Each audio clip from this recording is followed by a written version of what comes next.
yesterday was Blazer Media Day, in case anyone here didn't notice. And honestly, we didn't mention it We once. kind of didn't notice. Well, But I didn't know noticed. that I knew. Well, I know. Danny took the day off and went down there. I think Danny is going to become like a homeless person outside of the Blazers like practice facility. I've never seen someone that cares more about meaningless NBA things than that dude. Like, find someone that looks at you the way that Danny looks at the Portland Trail Blazers. Like it's some sort of weird incestual relationship going on between him and the NBA. But I always find like the NBA when it starts up, it's just weird. I got too many other things going on, right? I got baseball in the midst of a playoff run. I mean, I got college football. I got the NFL. I got too much going on. You kind of have your two major like sports equinoxes on polar sides of the season. Like you have your March Madness, start of NBA playoffs, start of baseball season, and all that stuff that happens out in the Masters all out in March. This time of year, it's like football's in full swing. You're going playoff baseball. You just finished up the golf season. You got Ryder Cup, and it's not that people aren't excited about the NBA, but it's media day before preseason, so it kind of does get lost in the sports shuffle. Well, I'll be honest, I'm not that excited about the NBA. I'm just and there's not. that too. I don't know what to make of this year. Like, we're officially now, I think this is year 4. Technically, it's year 5 of the rebuild, because the last year when they told you were going all in and they sat Dame down after, that to me was still the rebuild. That was rough. So now we're in this weird thing where you're entering another season where we're told that you were like, I think you were 3 games from the play-in last year, right? And we told you they originally said that this was about winning, and they, Chauncey we're going to be a playoff team, not play in. And they've already kind of started backtracking on that a little bit. Now we got the team sale, but that's not going to happen until probably the springtime. And so it's just this. And by the way, now you've brought in a bunch of veterans.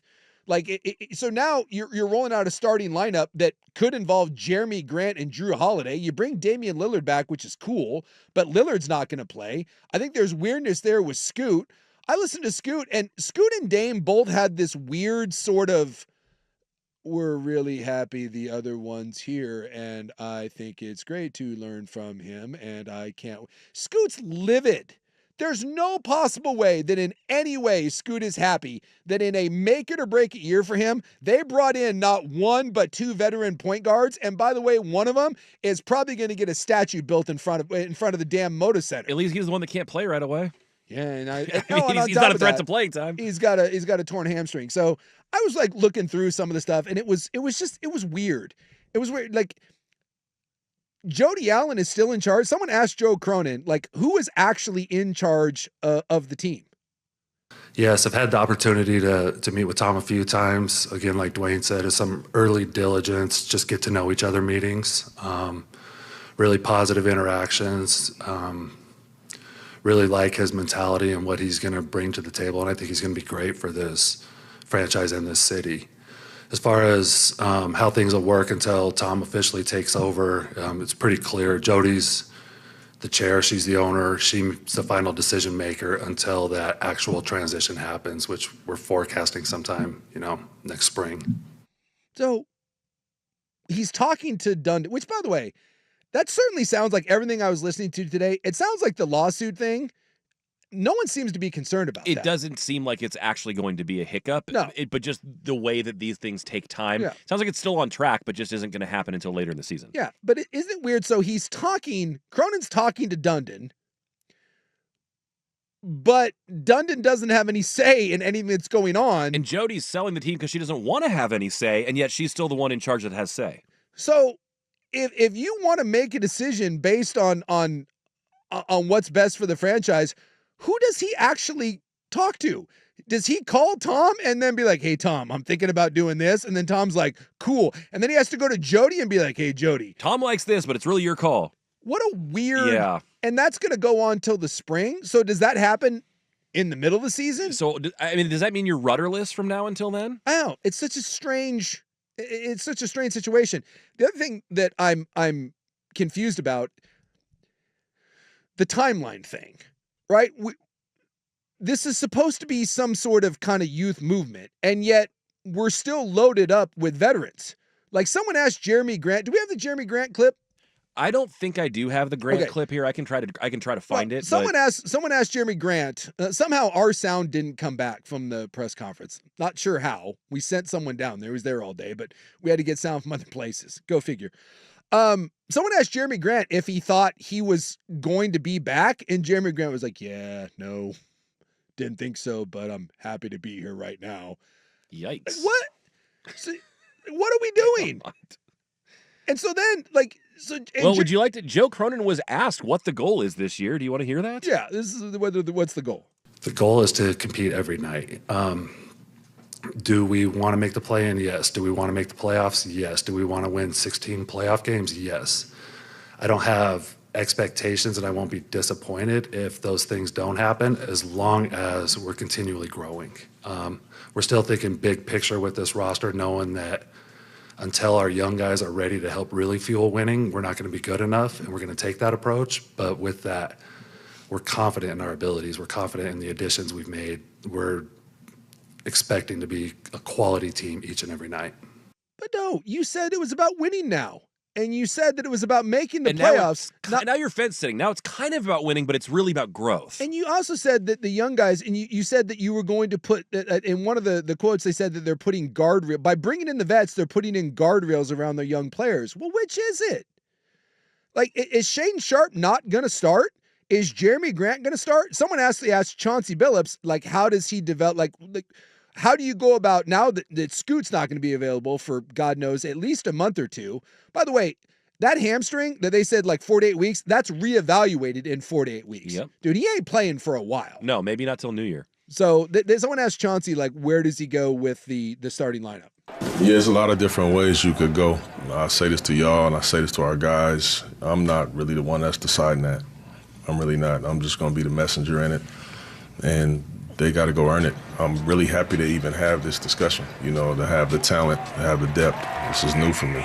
The head coach isn't deciding his starting five? Well, I'm assuming that he's alluding to the fact that the players will decide who's the starter. Yeah. Based on merit, which, by the way, is total horse crap because Jeremy Grant has started every game that he's available for the Blazers, and he has not earned a starting job.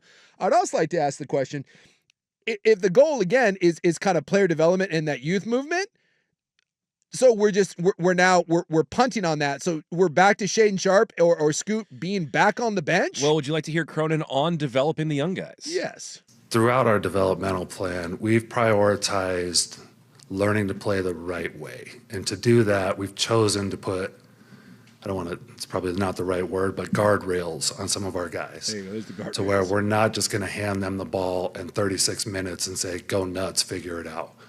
We want them to learn to play the right way, to earn what they get, to have accountability in their play. And we've chosen just that approach, with specifically Scoot and Shaedon. I think we've seen a lot of that where, when they're playing well, when they've earned their role, they've gotten the minutes and the ball. When they're not playing as well, when their, decisions get a little shaky, Chauncey pulls them back a little bit. Some of it's to protect them. Some of that is just to develop them the way we think is best, which is, a hands-on approach.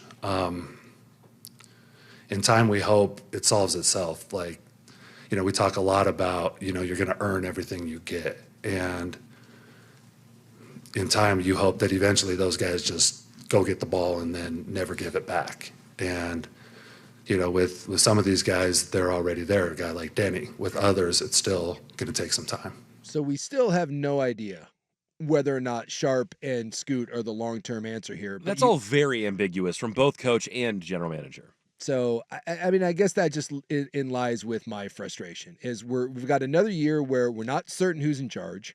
We're not certain what the starting lineup's going to be. You told me that it's going to be merit-based, but it hasn't necessarily been merit-based. Also not really sure what the goal is. No. Could be anything from making the play-in to winning 16 playoff games, which I believe means taking home a Larry O'Brien trophy. Well, and also, too, there's a real possibility that come spring, everyone's gone. And this is the other one that I think frustrates me a little bit is you see this a lot in the NFL. I think you see this with the Giants right now. When a regime is about ready to undergo a radical shift, like a new owner or a new GM, a lot of times it is not about what's best long-term. It is about trying to save your ass. And what do we know about Tom Dundon? Tom came in with the Hurricanes and wanted to win, and he started cleaning house. Yeah, we learned when we talked to one of the media guys down there that he takes it really seriously, and that if there are people in place who are doing a great job, they will stay, but he will evaluate what everyone in the organization does, and if he thinks they can do better, they're out. So if you have another year of youth development and there's stumbles along the way and you don't make the postseason, I think every one of these guys, despite the extensions that they just signed, are fearful that he's going to come in and clean house. And I wonder if this isn't going to affect some of the decision-making going forward of we have to do whatever we can to win and look decent. And so that we not just, can kind of move forward from here, but we can save our own ass. Because you can't tell me that Joe Cronin or Chauncey Billups, and they'll never say it, the idea that somehow the goal here is to do anything other than not get fired, you're fooling yourself. Yeah. And that's the weird thing. And I don't know what to expect. Well, and the other thing, too, is, and we talk about this in football all the time, if you have people that think that the writing's on the wall for them and they're out anyways, they're already turning and looking elsewhere, and they're not focusing on their own team. No. So while I do think when you look at this lineup, this should be a playoff team. They're competitive enough. They were 3 games away from the play-in. And they were hurt for a lot of it, and they didn't seem like they were trying for a lot of it. So to me, there's no excuse for this not just being a play-in team. If you're telling me that you have all this depth now, and Chauncey goes on, and I have these decisions to make, and we have this wealth of talent, and I know Dame's not going to play, so take him out of it, but you have Drew and Scoot and Shaden and Denny and Tease and Thibault and Klingon, and of course we've got the big tariff coming in. Robert Williams is still here, for God's sakes, for some unknown reason. So we have all this group, and we have to make all these tough decisions. So despite all that, you can't win 5 extra games and be the 8th seed? You can't win 5 extra games and be a playoff team when Chauncey said in his own words that it's winning time? Well, and you brought him back because of the improvement that he showed. I mean, the next logical step is that, being a playoff team. Own it. I just don't want to hear this more horse crap about kicking it down the road and 2 timelines and guardrails on your young guys. And as long as we show improvement and show development. So growth. I just wonder what is really going on over there. And I just think it's so weird that you have a group of people making decisions while talking to the guy that is going to be in charge, but can't make any decisions because they still have to talk to the lady who is in charge, but has no incentive to do anything because she's selling the team in a number of months. And I'm just fearful that this is going to be another freaking year of meaningless sound bites and average play. Another year of purgatory. And another year of purgatory. And then we have to sit through this next year where we talk about, do we have to clean house and do we have to make decisions on Scoot and Shaden? And I just wish, for the love of God, after 5 years, we had some sort of direction. And that's the one thing I took out of yesterday, is that there's still, to me, not a clear direction where you're going. And that is frustrating. Even though, from a talent standpoint, this should be a playoff team. I just don't think what you've amassed here, there's any excuse. In a league where, look, everyone what is there, 30 teams in the league and 20 of them make the postseason?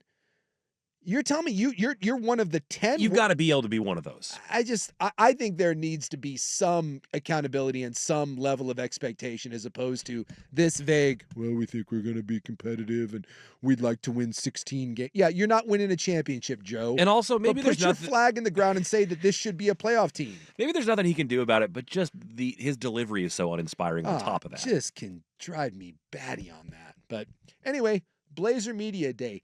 Get excited. Did that get anyone jazzed up? Did you hear one thing in that whole thing that makes you like, yeah, let's get to Moda? Oh, and by the way, the big tariff, he's probably going to spend some time in the G League, so that ought to be exciting. We're all excited for him, and we were told how great he was, and G League. So your 2025-2026 Portland Trailblazers, ladies and gentlemen. Start. Yeah, not the inspiring start that I wanted to see there.